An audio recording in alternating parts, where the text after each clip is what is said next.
I'm Craig Kenneth, a relationship coach and a psychotherapist. Every relationship is different, and every breakup is different. Work with me, and you'll get professional help on your situation. Just click on the link in the description below, or go to my website, askcraig.net.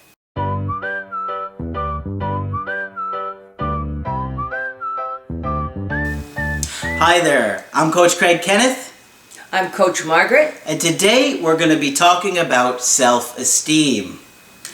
Margaret is going to go in depth and talk about what it is and how it affects us, because it really does affect a lot of areas of our life. Yes, it does. It affects our ability to do challenging tasks and believe that you have the capability to do that. That's right. And so a lot of times, if you have a lower self-esteem and you don't feel good about who you are, you'll tolerate a partner who mistreats you. You'll stay in unhealthy relationships because you don't feel like you deserve better. Exactly, and that's why we're going to talk about that today.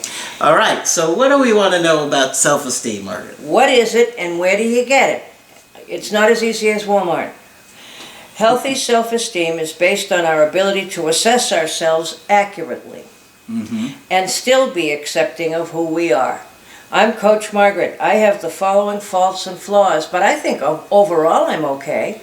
You have flaws? Well, not many. Okay. But it's fewer than yours. Well, you've had a longer time to smooth them out. That's true.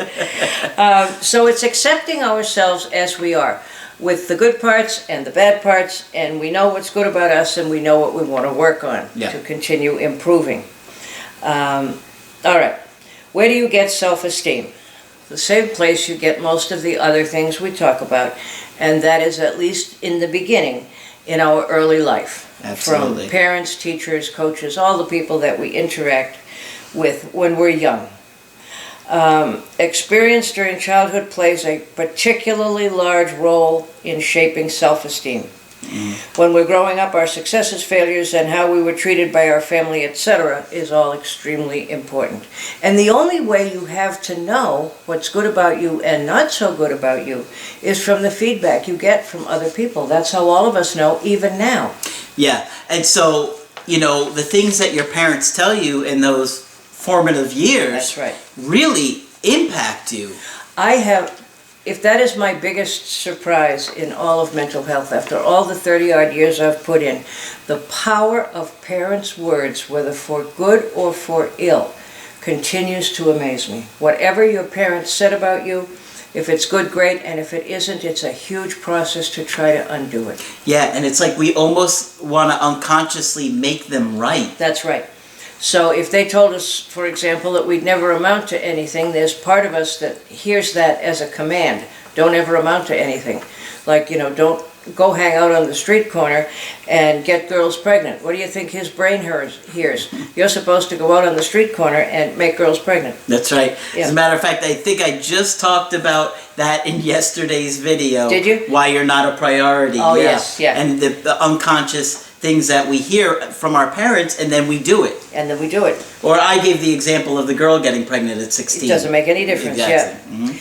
yeah. But the childhood experiences that contribute to self-esteem are pretty simple and straightforward. Being listened to, being spoken to respectfully, getting appropriate attention and affection. If you have to stand on your head and walk on your hands to get any attention, you're eventually going to escalate to other more outrageous things. Yes, that's right, because kids don't care if it's positive or negative attention. As long as it's attention, yeah. Yep. Having accomplishments be recognized and mistakes or failures be acknowledged, but then the relationship goes on, okay? Yeah. But like if your little coloring doesn't get hung up on the refrigerator, you know, it doesn't do anything to boost your self-esteem. Exactly. So if your parents say something to you like, you know, I'm not happy with what you did, but I still love you, or I love you anyway. Just what to say. That does it. Those are the magic words. Yeah. Experiences that may lead to low self-esteem include being harshly criticized. That includes you look just like your father, your grandfather, and two obnoxious aunts. Okay? I said that in yesterday's Did video you? too. Good for you. And we had no idea that was... No, we hadn't talked about it. Yeah. Being physically, sexually, or emotionally abused, that's devastating beyond description. Yeah. Being ignored, ridiculed, or teased. Some of the times I hear adults tell me how they were teased is painful. Painful. And remember the gentleman we talked with who talked about being told he was ugly? Remember? Who? I can't remember who that was. He was in TV. Oh, okay. Yes. Yeah. Being expected to be perfect all the time. I come across that one quite often. I need to be perfect. Well, there is no perfect. There's no perfect in this world. What makes you think you need to be perfect? And what you find out, of course, is that the message was given very clearly. They better have all A's, they better keep their room clean, they better do this or they better do that. And that's an impossible trip because there is no perfect. We're human beings, no. We make mistakes. Mm-hmm. So people can really be immobilized by that. If I can't do it perfectly, I can't do it at all. And if somebody tells you that they're never wrong, you might want to consider the level of reality distortion. Yes, you really might. Yeah. Because we are all wrong. That's right. People with low That's right, we're wrong. People with low self-esteem were often given messages from parents and others, that they have to be perfect. And there isn't any. What would you say about somebody that believed they're never wrong? I would say, number one, I wouldn't want to hang out with them ever for more than 2 minutes. We all know those people. I know several of them. Mm-hmm. I bet everybody out there does. The ones who know everything about politics. If you go skydiving, they've been there. In fact, they kind of built the business. They know everything about everything, on any topic that comes up. And there's no point in challenging them because they won't care or listen to you. So, but I don't think it's a reflection of being healthy. It might be a reflection of being kind of desperately narcissistic. Mm-hmm. Yeah. I would say that it would directly show that they have very little self-esteem. Very little, yeah. Right? Yeah. Because if somebody really believes I'm never wrong, it's like they can't handle. Right.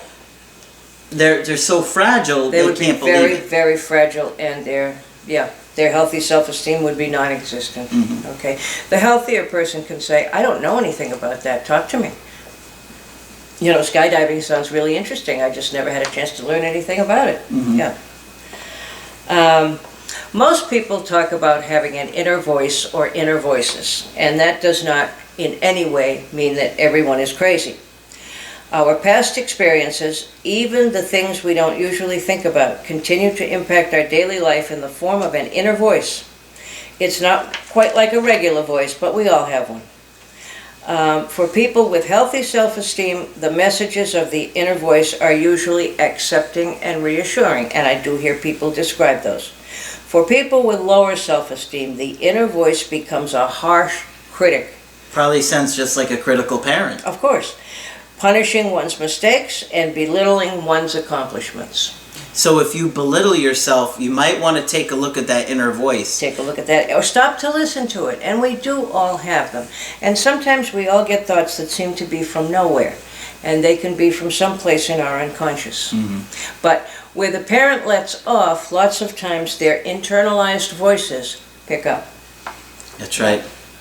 And you wind up fulfilling their prophecy. Yes, which you didn't mean to do. No. Nor did they have any idea, usually, that they set you up to do that.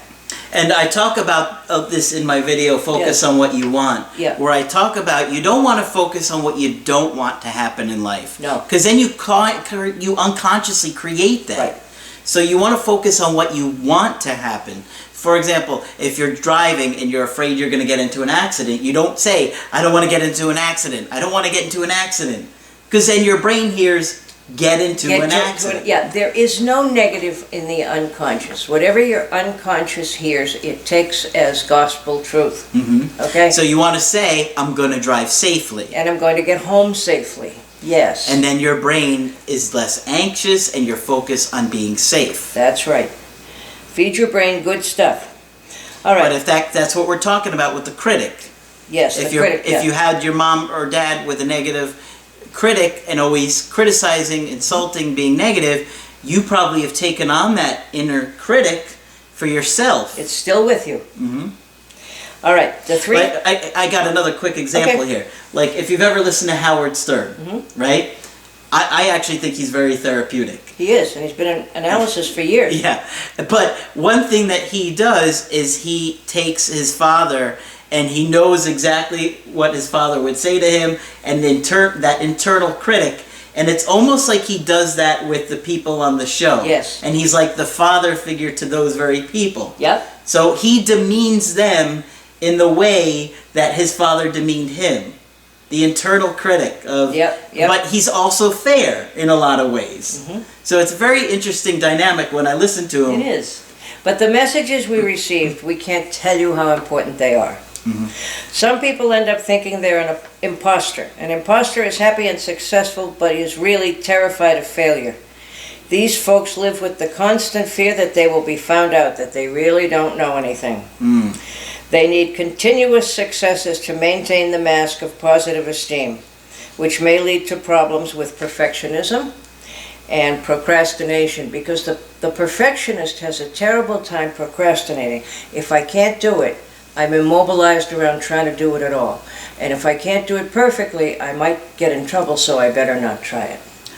That's an interesting point. Yeah. So instead of doing something wrong, they don't do it at all. They don't do it at all. Wow. Because they're so terrified from that inner voice or their earlier childhood experiences that you're better off not to try than to do it wrong and get in big trouble. I could see that with people that get into artistic things like music or stand-up comedy or poetry, something like that, where it's like you don't want to do it because you're afraid it won't be perfect.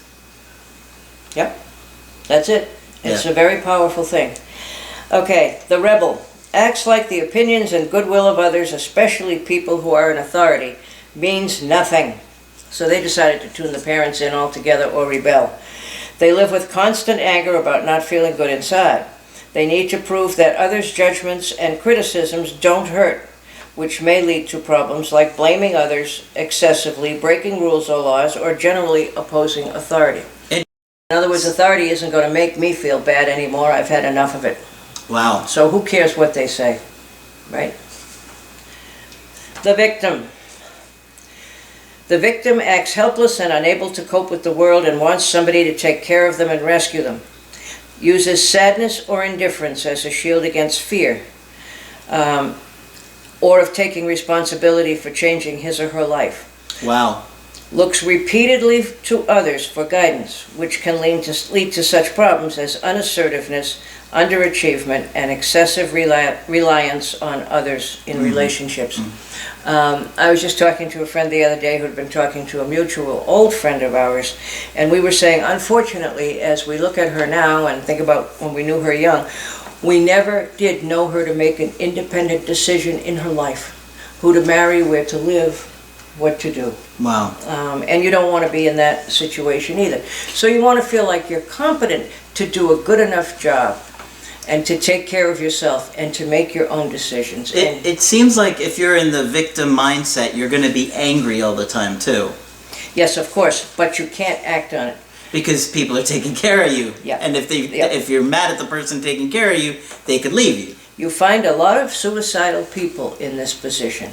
They're afraid to express the anger for fear that they will be hurt or the person will leave them, but they can't externalize the anger, so it goes back on the self. And I've known many suicidal people to be in that situation. Wow. Okay? The consequences of low self-esteem. It can create anxiety, stress, loneliness, and increased likelihood of depression. Okay?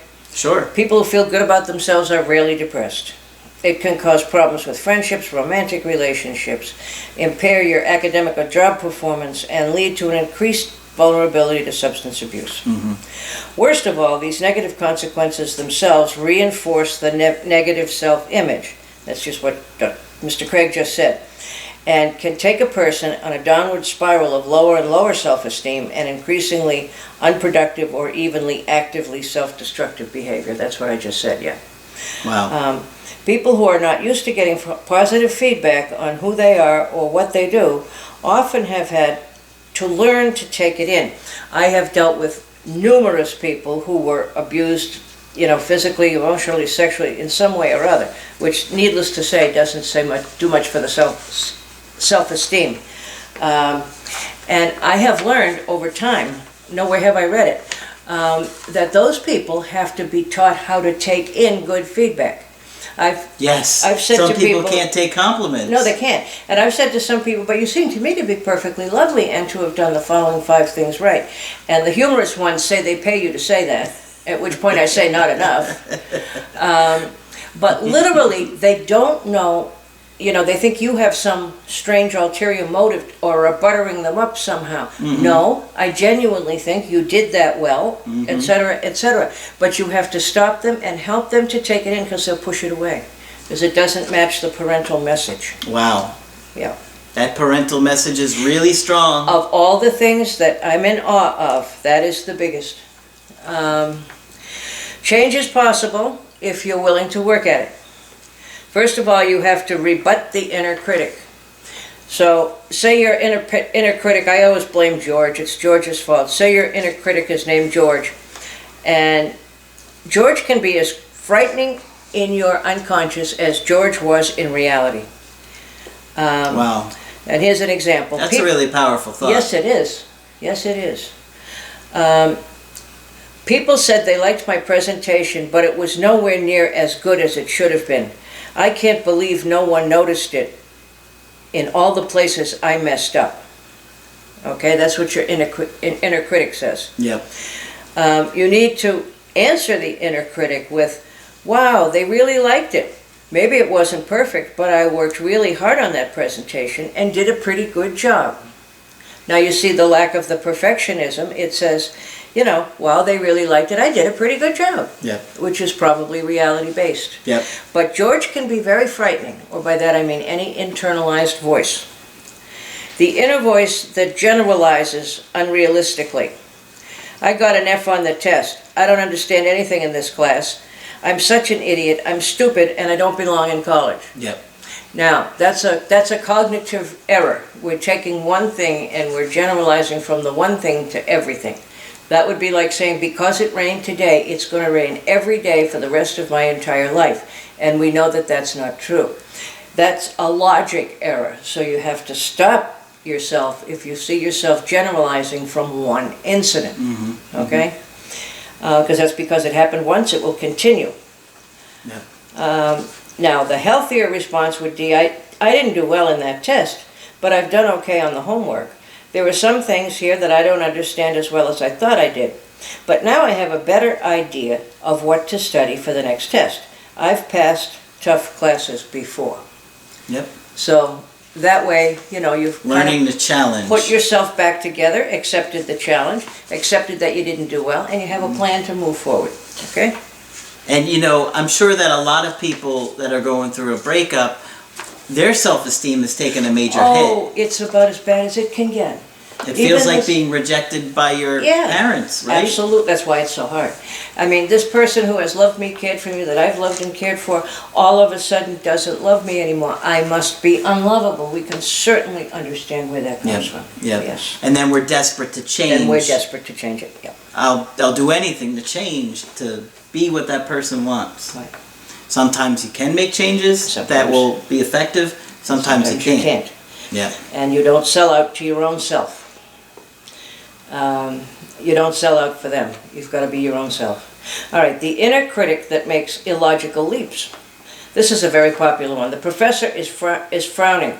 I know that means he doesn't like me. Okay?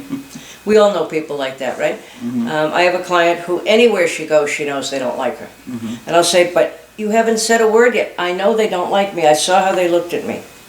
All right? Well, do you have any evidence from that? No, but I know. Okay. A slightly better response would be, he's frowning, but he hasn't said anything. It may have nothing to do with me, which is probably right. But this person is so terrified of everyone that they might act like her parents, she doesn't want to take any chances. Okay? Mm-hmm. So she'll withdraw quickly rather than even consider that. Or if you pass somebody in the hall, somebody who's important to you, a professor, a friend, whoever, and they don't speak to you that day, chances are 9 out of 10 it doesn't have anything to do with you. but you're so used to kind of being picked on, you personalize it. Yeah. Yeah. Okay? An inner voice that catastrophizes. Let me explain catastrophizing. Catastrophizing starts with one catastrophe and then works from one catastrophe to another. Mm-hmm. She turned me down for a date. I'm so embarrassed and humiliated. No one likes or cares about me. I'll never find a girlfriend. I'll always be alone, and I will die alone and penniless in a motel room. Okay? Mm-hmm. Now that one has kind of almost been used in jest. But you see the point.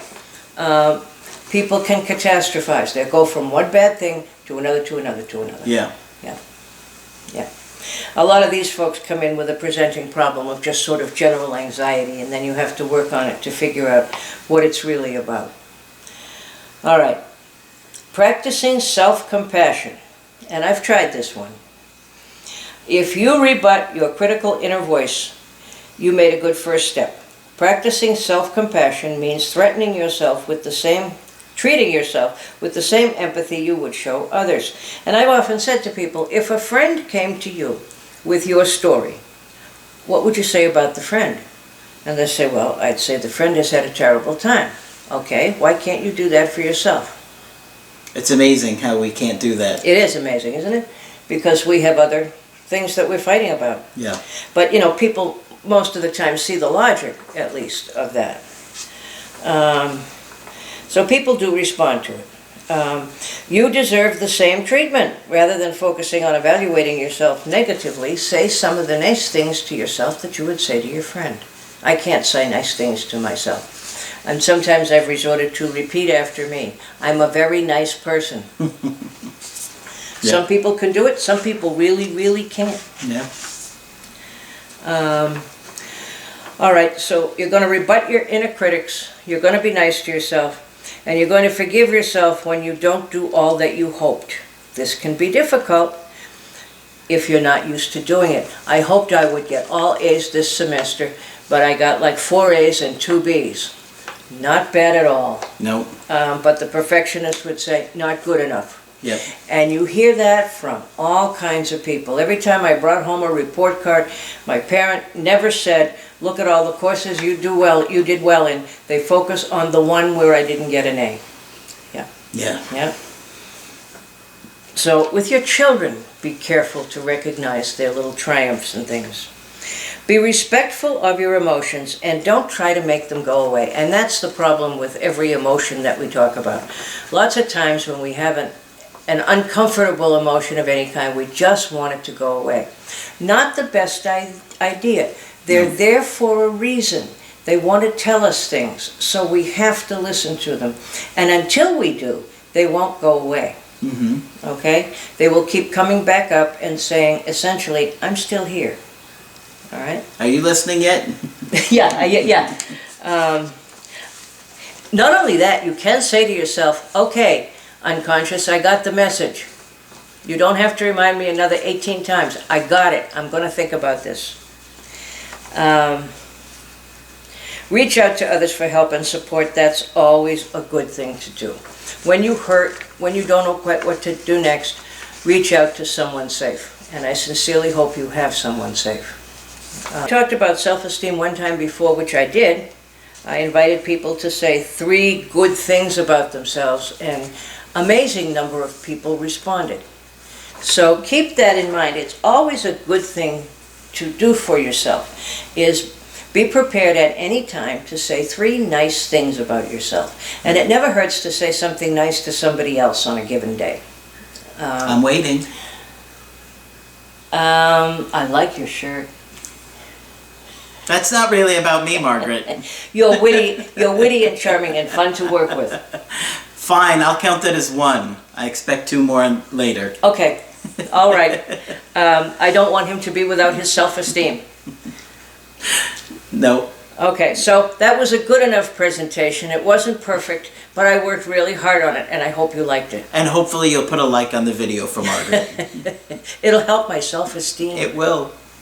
All right, so a lot to think about, and you could see how many areas of your life are impacted by your own self-esteem and self-worth. So go through these things and think about it for yourself and how you might be internalizing things for yourself, especially during a breakup and a difficult time like you're going through, if you're going through a breakup right now. And I almost hesitate to mention voices, but we all have what they call self-talk, and almost different parts of us sometimes that seem to have their own voices. And that does not mean you're crazy. I know when you hear a therapist talk about voices, oh yeah, they're going to lock me up. Absolutely not. We all have them in some form. And don't hesitate to talk back to them. And I'm serious when, you're being reminded somehow by your unconscious 25 times to give yourself a break and be nice to you. Don't ignore it. Try it. Yeah. Okay. Absolutely. So a lot to think about in this one. Yes. So I hope you go through this one and think about it more for yourself and how your self-esteem has been impacted. And maybe you could start to be more aware of what you've been feeling about yourself, who that internal voice is, and how to make it more positive and more accepting. Right. And the other thing is, think about the people who do interact with you fairly closely. Are any of them trying to give you positive feedback that you can't take in? Because you never know. There's a boss, there's a friend, there's somebody who really seems to like you, and you say, why would they like me? There, that is a clue. Yeah. But take in those things. They're all around you. Okay, yeah. So, if you want to get our help personally, just go to my website, askcraig.net, sign up for the coaching option that works best for you. I do email coaching, I do Skype coaching, and if you got to get with me right away, I do offer emergency Skype coaching. Margaret is also available for Skype coaching now. Yes. So, that's it for this video. I'm Coach Craig Kenneth. I'm Coach Margaret. And we will talk with you soon. Hi, I'm Coach Margaret, a relationship coach and a psychotherapist with 35 years experience.